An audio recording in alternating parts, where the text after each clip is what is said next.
ಸ್ವಲ್ಪ ಹೊರಗಡೆ ಹೋಗ್ಬಿಟ್ಟು ಬರೋಣ ಬಾ. ಮನೇಲಿ ಎಷ್ಟೊತ್ತಂತ ಇರೋದು? ಇದ್ದೋಳೆ. ಏ ಹೋಗೇ ಲಾರ, ಬೆಳಿಗ್ಗೆ ಬೆಳಗ್ಗೆನೆ ತಲೆ ತಿನ್ಬೇಡ. ಹಾಯಾಗಿ ನಿದ್ದೆ ಮಾಡ್ತಿದ್ದೀನಿ. ಪ್ಲೀಸ್ ಡಿಸ್ಟರ್ಬ್ ಮಾಡಬೇಡ ನನಗೆ. ನೀನೇ ಹೋಗ್ಬಾ, ನಾನು ಇನ್ನೊಂದು ಸ್ವಲ್ಪ ಹೊತ್ತು ಮಲ್ಕೋತೀನಿ. ಹಾ, ದುಡ್ಡು ಬಂದ್ಮೇಲಂತೂ ನೀನು ಸೋಂಬೇರಿ ಆಗ್ಬಿಟ್ಟಿದ್ಯಾ ಕಣೆ.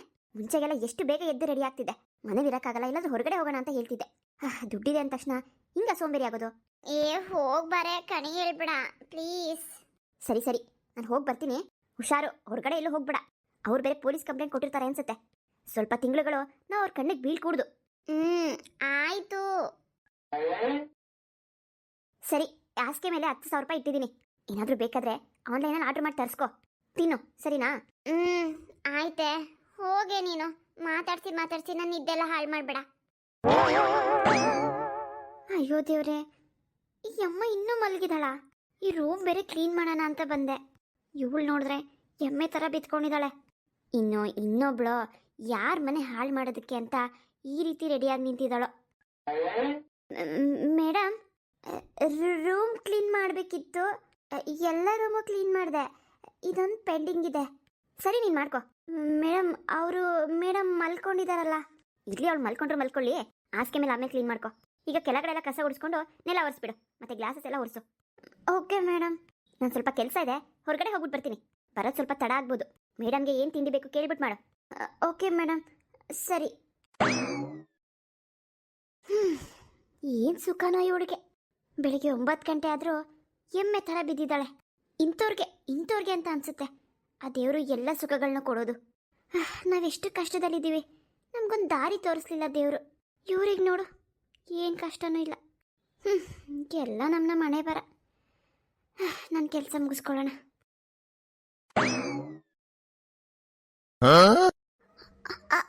ಅರೆ, ಇಷ್ಟೊಂದು ದುಡ್ಡನ್ನ ಈ ರೀತಿ ಮಂಚದ ಮೇಲೆ ಬಿಸಾಕಿರ್ತಾರ? ಅಯ್ಯಪ್ಪ, ಇದೇನಾದರೂ ಕಳೆದೋದ್ರೆ ಆಮೇಲೆ ನನ್ನ ಮೇಲೆ ಬರುತ್ತಷ್ಟೆ. ಇದನ್ನ ಎತ್ತಿ ಕಬೋರ್ಡ್ ಒಳಗಡೆ ಇಟ್ಬಿಡೋಣ, ಆಮೇಲೆ ನಾನೇ ಕೊಡ್ತೀನಿ. ಎಷ್ಟು ತೂಕವಾಗಿದೆ ಈ ನೋಟುಗಳು. ಎಷ್ಟಿರ್ಬೋದೋ ಏನೋ ಇದರಲ್ಲಿ.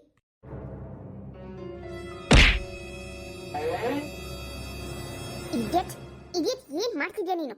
ಲಾರ ಇಟ್ಟೋಗಿರೋ ದುಡ್ಡನ್ನ ಕದ್ಕೊಂಡಿದ್ಯಾ? ಎಷ್ಟು ಧೈರ್ಯ ನಿನಗೆ? ನಮ್ಮ ಮನೇಲಿ ಕೆಲಸ ಮಾಡ್ಕೊಂಡು ಬಿದ್ದಿರೋ ಆಳ್ ನೀನು. ನಿನ್ ಕೆಲಸ ನೀನ್ ಮಾಡ್ಕೊಂಡು ಹೋಗೋದ್ ಬಿಟ್ಟು ದುಡ್ಡಿನ ಮೇಲೆ ಬೇರೆ ಕಣ್ಣ ಕತ್ಕೊಳ್ತಿದ್ಯಾ? ಅಯ್ಯೋ ಇಲ್ಲ ಮೇಡಮ್, ನಿಜವಾಗ್ಲೂ ಇಲ್ಲ. ಮೇಡಮ್ ಇಲ್ಲಿ ದುಡ್ಡಿಟ್ಟಿದ್ರು, ಮಿಸ್ ಆಗಿ ನಾನು ನೋಡಿದೆ ಅದನ್ನ. ಇಲ್ಲಿದ್ರೆ ಅಕಸ್ಮಾತ್ ಕಳೆದೋಗ್ಬೋದು ಅಂತ ನಾನು ಕಬೋರ್ಡ್ ಒಳಗಡೆ ಇಡೋಣ ಅಂತ ಎತ್ಕೊಂಡೆ ಅಷ್ಟೇ. ನಾನು ಎತ್ಕೊಳ್ಳಿಲ್ಲ ಮೇಡಮ್. ನನಗೆ ಯಾಕೆ ಹೇಳಿ ದುಡ್ಡು? ಕಷ್ಟಪಟ್ಟು ಕೆಲಸ ಮಾಡ್ತೀನಿ, ಸಂಬಳ ಕೊಡ್ತೀರಾ, ನಿಯತ್ತಾಗಿ ದುಡಿತೀನಿ ಮೇಡಮ್. ನಾನು ಇಂಥ ದುಡ್ಡೆಲ್ಲ ಮುಟ್ಟೋದಿಲ್ಲ, ಕಂಡೋರ್ ದುಡ್ಡೆಲ್ಲ ಮುಟ್ಟೋದಿಲ್ಲ. ಇನ್ನೊಬ್ರು ಮನೆ ಹಾಳು ಮಾಡೋ ಬುದ್ಧಿ ಅಂತೂ ನನಗೆ ಇಲ್ಲವೇ ಇಲ್ಲ. ಅಂದ್ರೆ ನೀನ್ ಹೇಳೋದ್ ನೋಡ್ದೆ ನನಗೆ ಹೇಳೋ ತರ ಇದೆ. ಏನ್ ಮಾತಾಡ್ತಿದ್ಯಾ ನೀನು? ಏನಿಲ್ಲ ಮೇಡಮ್, ನಾನು ಇರೋದನ್ನ ಹೇಳ್ತಾ ಇದ್ದೀನಿ ಅಷ್ಟೇ. ನಾನು ದುಡ್ಡನ್ನ ಎತ್ಕೊಳ್ಳಿಲ್ಲ, ಆ ದುಡ್ಡನ್ನ ಕಬೋರ್ಡಲ್ಲಿ ಮಡ್ಗೋಣ ಅಂತ ಅಷ್ಟೇ ತಗೊಂಡೆ. ನಾನು ನಿನ್ನಂತವ್ರನ್ನ ಎಷ್ಟು ಜನ ನೋಡಿದ್ದೀನಿ ಗೊತ್ತೇನೆ. ನಾನು ಇವಾಗ ಎದ್ದು ನೋಡ್ಲಿಲ್ಲ ಅಂದಿದ್ರೆ ಆ ದುಡ್ಡನ್ನ ಎತ್ಕೊಂಡು ಮಡಗ್ಬಿಟ್ಟು ನನಗೆ ಗೊತ್ತೇ ಇಲ್ಲ ಅಂತ ನಾಟಕ ಮಾಡ್ಬಿಡ್ತಿದ್ದೆ. ಇಲ್ಲ ಅಂದಿದ್ರೆ ನಾನು ನಿಮ್ಮ ರೂಮಿಗೆ ಬಂದೇ ಇಲ್ಲ ಅಂತ ನಾಟಕ ಮಾಡ್ಬಿಡ್ತಿದ್ದೆ. ಇಂಥ ಮನೆ ಹಾಳಿ ಅಂತ ನನಗೆ ಗೊತ್ತಿರಲಿಲ್ಲ ಬಿಡು. ಅಲ್ಲಿ ಹಾರಾಗಿ ಬಡ್ಕೊಂಡೆ, ಇವಳು ಬೇಡ ಕಣೆ ಕೆಲಸಕ್ಕೆ ಅಂತ. ಕೇಳೋದೇ ಇಲ್ಲ ಅವಳು. ನಿನ್ನಂತವ್ರನ್ನ ಇಟ್ಕೊಂಡ್ರೆ ಮನೆ ಉದ್ಧಾರ. ನಿನ್ನ ಮನೆ ಕೆಲ್ಸಕ್ಕೆ ಬರೋದು ಬೇಡ, ಏನು ಬೇಡ. ಜಾಗ ಖಾಲಿ ಮಾಡು ಫಸ್ಟ್. ಇಲ್ಲ ಮೇಡಮ್, ದಯವಿಟ್ಟು ನನಗೆ ಕೆಲಸದ ಅವಶ್ಯಕತೆ ತುಂಬಾನೇ ಇದೆ. ಹೊರಗಡೆ ಕೆಲ್ಸಕ್ಕೆ ಹೋದ್ರೆ ಇಷ್ಟು ಸಂಬಳ ನಮಗೆ ಸಿಗೋದಿಲ್ಲ. ತುಂಬ ಕಷ್ಟ ಆಗ್ಬಿಡುತ್ತೆ ಮೇಡಮ್. ಬಡತನ ಇದೆ, ಅರ್ಥ ಮಾಡ್ಕೊಳ್ಳಿ. ನಾನು ನಿಜವಾಗ್ಲೂ ನಿಮ್ಮ ದುಡ್ಡಿನ ಮೇಲೆ ಕಣ್ಣು ಹಾಕಿಲ್ಲ. ನಾನು ನಿನ್ನ ಮಾತು ಏನು ಕೇಳೋದಿಲ್ಲ ಕಣೆ. ಇಲ್ಲಿಂದ ಜಾಗ ಖಾಲಿ ಮಾಡು ಅಷ್ಟೇ. ಖಾಲಿ ಮಾಡ್ತೀಯಾ ಇಲ್ಲ ನಾನು ಪೊಲೀಸರಿಗೆ ಇನ್ಫಾರ್ಮ್ ಮಾಡ್ಲಾ? ಪೊಲೀಸಾ? ಅಲ್ಲ ಮೇಡಮ್, ನಾನು ಇವಾಗ ಏನು ಮಾಡಿದೆ ಅಂತ ಪೊಲೀಸರಿಗೆ ಇನ್ಫಾರ್ಮ್ ಮಾಡ್ತೀರಾ? ಅದೇ ಮಾಡಿದ್ಯಲ್ಲ, ದುಡ್ಡನ್ನ ಕದ್ದಿಡ್ಕೊಂಡಿದ್ಯಲ್ಲ, ಸಾಕು ನನಗಷ್ಟೇ. ಒದ್ದು ಒಳಗಡೆ ಹಾಕ್ತಾರೆ. ಲಾರಾಗ್ ಗೊತ್ತಾದ್ರೆ ಸಾಕು ಈ ವಿಷಯ. ಅವಳೇ ಫಸ್ಟ್ ಇನ್ಫಾರ್ಮ್ ಮಾಡ್ತಾಳೆ ಪೊಲೀಸ್ಗೆ. ಬೇಡ ಮೇಡಮ್, ಬೇಡ, ನಾನೇ ಹೋಗ್ತೀನಿ. ಜಾಗ ಖಾಲಿ ಮಾಡು. ಅಬ್ಬಬ್ಬಬ್ಬ, ಏನ್ ನಾಟಕ ಮಾಡ್ತಾಳೋ. ಕೆಲ್ಸಕ್ಕೆ ಸೇರೋವಾಗ ಎಲ್ಲರೂ ಹೀಗೇನೆ. ಅಯ್ಯೋ ನೀವು ಅನ್ನದಾತರು, ಹಂಗೆ ಹಿಂಗೆ ನೀವು ಹೇಳ್ದಾಗ ಕೇಳ್ಕೊಂಡಿರ್ತೀವಿ ಅಂತ ಏನೇನೋ ನಾಟಕ ಮಾಡ್ತಾರೆ. ಅದೇ ಮನೆ ಒಳಗಡೆ ಎಲ್ಲಾದ್ರೂ ದುಡ್ಡು ಗಿಡ್ ಕಾಣಿಸ್ಬಿಟ್ರೆ ಸಾಕು, ಎತ್ಕೊಂಡು ಜೋಬಲ್ಲಿ ಇಟ್ಕೊಂಡ್ಬಿಡ್ತಾರೆ. ಸದ್ಯ ಇಲ್ಲಾರ ಬರೀ 10,000 ಇಟ್ಟಿದ್ಲು. ಏನಾದ್ರೂ ಕೋಟ್ಯಾಂತರ ರೂಪಾಯಿ ದುಡ್ಡನ್ನ ಈ ಮಂಚದ ಮೇಲೆ ಇಟ್ಬಿಟ್ಟು ಹೋಗಿದ್ದಿದ್ರೆ ಎತ್ಕೊಂಡು ಪರಾರಿನೇ ಆಗ್ಬಿಡ್ತಿದ್ಲೇನೋ ಇವಳು. ಕೋಟಿ ಸಿಕ್ತಲ್ಲ ಸಾಕು ಬಿಡು, ಇನ್ನೇನು ಕೆಲಸ ಅಂತ. ಛೇ, ನನ್ನ ಕೆಲಸನೇ ಹೊರಟೋಯ್ತಲ್ಲ. ನಾನು ಆ ದುಡ್ಡನ್ನ ಕದ್ದಿಲ್ಲ ಅಂದ್ರೂ ಕೇಳಿಸ್ಕೊಡೋಕ್ಕೆ ರೆಡಿ ಇಲ್ಲ. ಏನು ಮಾಡಲಿ ಇನ್ಮೇಲೆ ನಾನು? ಎಂಥ ಮನೆ ಹಾಳ್ರಿರ್ಬೇಕು ಇವರು. ಯಾರಿಗೋ ಮೋಸ ಮಾಡಿ ದರೋಡೆ ಹೊಡೆದಿರೋ ದುಡ್ಡಿದು. ಆ ದುಡ್ಡಲ್ಲಿ ಮಜಾ ಮಾಡ್ತಾ ಇದ್ದಾರೆ. ಮಜಾ ಮಾಡ್ಕೊಂಡು ಹಾಳಾಗೋಗ್ಲಿ, ಏನಾದರೂ ಮಾಡ್ಕೊಳ್ಳಿ. ಆದರೆ ನಾನು ಎಷ್ಟು ನಿಯತ್ತಾಗಿ ಕೆಲಸ ಮಾಡ್ತೀನಿ. ನನಗೆ ಅವಮಾನ ಮಾಡಿಬಿಟ್ರಲ್ಲ, ಕಳ್ಳಿಯನ್ನು ಪಟ್ಟ ಕಟ್ಬಿಟ್ಟಲ್ಲ. ಕೆಲಸದಿಂದ ತೆಗೆದಿದ್ದರೆ ಬೇಜಾರಾಗ್ತಿರ್ಲಿಲ್ಲ.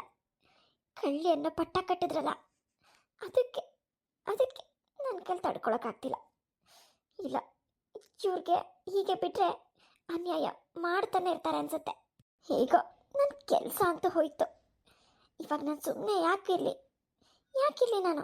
ನನ್ನನ್ನು ಒಬ್ಳು ಮನುಷ್ಯರು ಅಂತಾನೆ ನೋಡ್ದೇನೆ, ನಾನು ತಪ್ಪು ಮಾಡಿದ್ದೀನೋ ಇಲ್ವೋ ಅಂತ ತಿಳ್ಕೊಳ್ತೇನೆ ಕಾಲಿಂದ ಒದ್ದು ಅವಮಾನ ಮಾಡಿದ್ದಾರೆ. ನನಗೂ ಸ್ವಾಭಿಮಾನ ಅನ್ನೋದಿರುತ್ತಲ್ವಾ? ಹಾಗಿದ್ದಾಗಲಿ ನನ್ನ ಕೆಲಸ ಅಂತೂ ಇಲ್ಲ. ನಾನೇಕೆ ಇವ್ರಿಗೆ ಎದುರ್ಕೋಬೇಕು? ಪೊಲೀಸರಿಗೆ ನಾನೇ ಇನ್ಫಾರ್ಮ್ ಮಾಡ್ತೀನಿ. ಹಾಂ, ನಾನೇ ಮಾಡ್ತೀನಿ. Hello, police station? ಹೌದು, ಇದು ಸ್ಟೇಷನ್. ಹೇಳಮ್ಮ, ಏನಾಗಬೇಕಿತ್ತು? ಅದು ಸರ್, ನಾನೊಂದು ಲೊಕೇಶನ್ ಕಳಿಸ್ತೀನಿ.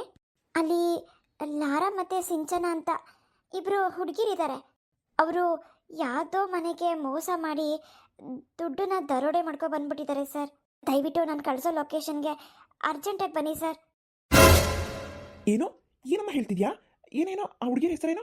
ಸರ್, ಅದೇ ಲಾರಾ ಮತ್ತು ಸಿಂಚನ ಅಂತ. ಲಾರಾ ಮತ್ತೆ ಸಿಂಚನ. ಸುಮಾರು ವಯಸ್ಸೆಷ್ಟಿರ್ಬೋದಮ್ಮ ಅವ್ರಿಗೆ? ಸರ್, ಅವ್ರಿಗೆ 20ರಿಂದ 25 ಒಳಗಿರಬೇಕು ಸರ್. ಹೌದಾ? ನೀನು ಯಾರಮ್ಮ?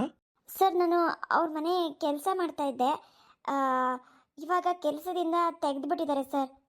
ಅದು ಸರಿ, ನೀನು ಅವ್ರ ಮನೇಲಿ ಕೆಲಸ ಮಾಡಿಕೊಂಡು ಅವ್ರ ಬಗ್ಗೆನೇ ಕಂಪ್ಲೇಂಟ್ ಕೊಡ್ತಿದ್ಯಲ್ಲ, ಏನು ಸಮಾಚಾರ ನಿಂದು? ಅದು ಸರ್, ಏನಿಲ್ಲ ಸರ್, ಅವರು ಹೀಗೆ ಮಾತಾಡ್ತಾ ಯಾರಿಗೋ ಅನ್ಯಾಯ ಮಾಡಿದ್ದಾರೆ ಅಂತ ನನಗೆ ಗೊತ್ತಾಯಿತು. ಆಗಲೇ ನಾನು ಇನ್ಫಾರ್ಮ್ ಮಾಡಬೇಕು ಅಂತ ಅಂದ್ಕೊಂಡೆ. ಆದರೆ ನಾನು ಅವ್ರ ಮನೇಲಿ ಕೆಲಸ ಮಾಡ್ತಿದ್ನಲ್ಲ ಸರ್, ಒಂದು ನಿಯತ್ತಂತ ಇರುತ್ತಲ್ಲ, ನನಗೆ ಯಾಕೆ ಬೇಕಪ್ಪ ಅಂತ ಸುಮ್ಮನಾಗಿದೆ ಸರ್. ಆದರೆ ಇವಾಗ ನಾನು ಮಾಡ್ದಿಲ್ದಿರೋ ತಪ್ಪಿಗೆ ನನ್ನ ಮೇಲೆ ಅವರು ಹಲ್ಲೆ ಮಾಡಿದ್ದಾರೆ ಸರ್. ನಾನು ದುಡ್ಡು ಕದ್ದಿಲ್ಲ ಅಂದರೂ ಕೂಡ ಕದ್ದಿದ್ಯಾ ಅಂತ ಹೇಳಿ ನನಗೆ ಹೊಡೆದು ಮನೆಯಿಂದ ಆಚೆ ಹಾಕಿದ್ದಾರೆ ಸರ್. ಇವಾಗ ನಾನು ಏನು ಮಾಡಲಿ ಸರ್? ಅದಕ್ಕೇ ಇವ್ರು ಮತ್ತೆ ಇನ್ಯಾರಿಗೂ ಅನ್ಯಾಯ ಮಾಡಬಾರ್ದು ಅಂತಾನೆ ನಾನು ನಿಮಗೆ ಫೋನ್ ಮಾಡಿದೆ ಸರ್. ಸರಿನಮ್ಮ, ನಾವು ಅವರಿಬ್ರಿಗೋಸ್ಕರನೇ ಹುಡುಕಾಡ್ತಿದ್ವಿ. ಹುಟ್ಟು ಕ್ರಿಮಿನಲ್ಸ್ ಅವರು. ಒಂದು ಫ್ಯಾಮಿಲಿನೇ ಹಾಳು ಮಾಡಿಬಿಟ್ಟಿದ್ದಾರೆ. ಒಂದೊಳ್ಳೆ ಫ್ಯಾಮಿಲಿನ ಬೀದಿಗೆ ತಂದು ನಿಲ್ಲಿಸ್ಬಿಟ್ಟಿದ್ದಾರಮ್ಮ, ಬೀದಿಗೆ ತಂದು ನಿಲ್ಲಿಸ್ಬಿಟ್ಟಿದ್ದಾರೆ ಅಂತ ಮನೆ ಹಾಳಿಗಳವರು. ನೀನು ಫೋನ್ ಮಾಡಿ ಒಳ್ಳೆ ಕೆಲಸ ಮಾಡಿದೆ ನೋಡು. ಸರಿನಮ್ಮ, ನೀನು ಲೊಕೇಶನ್ ಕಳಿಸು, ನಾನು ಈಗಲೇ ಬರ್ತೀನಿ. ಸರಿ ಸರ್. ಹಬ್ಬ, ನನ್ನ ಮನಸ್ಸಿಗೆ ಇವಾಗ ಒಂಥರ ಸಮಾಧಾನ ಆಗ್ತಾ ಇದೆ. ಇನ್ನೊಬ್ರು ಮೋಸ ಮಾಡಿ ಹೇಗೆ ನೆಮ್ಮದಿಯಾಗಿರೋಕ್ಕಾಗುತ್ತೆ? ಆ ಅಧಿಕಾರ ನಮ್ಗೇನಿದೆ? ಕಷ್ಟಪಟ್ಟು ದುಡಿಲಿ ಬಿಡು. ಅದು ಅಲ್ಲದೆ ಪೊಲೀಸರು ಹುಟ್ಟು ಕ್ರಿಮಿನಲ್ಸ್ ಅಂತ ಬೇರೆ ಹೇಳ್ತಾ ಇದ್ದಾರೆ. ಯಾರ ಮನೆ ಹಾಳು ಮಾಡಿದಾರೋ ಪಾಪ ಬೀದಿಗೆ ತಂದು ನಿಲ್ಲಿಸ್ಬಿಟ್ಟಿದಾರಂತಲ್ಲ. ಅಪ್ಪ ದೇವ್ರೆ, ಇವ್ರ ಮನೇಲಿ ಕೆಲಸ ಮಾಡೋದ್ರಿಂದ ತಪ್ಪಿಸ್ಕೊಂಡಲ್ಲ, ಅದೇ ನನ್ನ ಪುಣ್ಯ ಅಂತ ಅನ್ಸುತ್ತೆ. ಇಲ್ಲ ಅಂದಿದ್ದರೆ ಈ ವಿಷಯ ಮುಚ್ಚಿಟ್ಟು ನಾನು ಇವ್ರ ಪಾಪದಲ್ಲಿ ಆದಷ್ಟು ತಗೋಬೇಕಾಗಿತ್ತು. ಥ್ಯಾಂಕ್ ಗಾಡ್, ನಾನು ಸೇವ್ ಮಾಡಿದೆ. ಕೂಲಿನ ನಾಲಿನ ಮಾಡಿಕೊಂಡು ದಿನಕ್ಕೆ 100 ರೂಪಾಯಿ ಸಂಪಾದನೆ ಮಾಡಿದ್ರು ನೆಮ್ಮದಿಯಾಗಿರ್ಬೋದು. ಇವ್ರ ಜೊತೆ ಅನ್ಸ್ಕೊಂಡು ಬೈಸ್ಕೊಂಡು ಹೊಡಿಸ್ಕೊಂಡು ಯಾರಿರ್ತಾರೆ? ಸತ್ಯ, ಇಲ್ಲಿಂದ ಹೋಗಿದ್ದೆ ಒಳ್ಳೇದಾಯ್ತೇನೋ ಅನ್ಸುತ್ತೆ.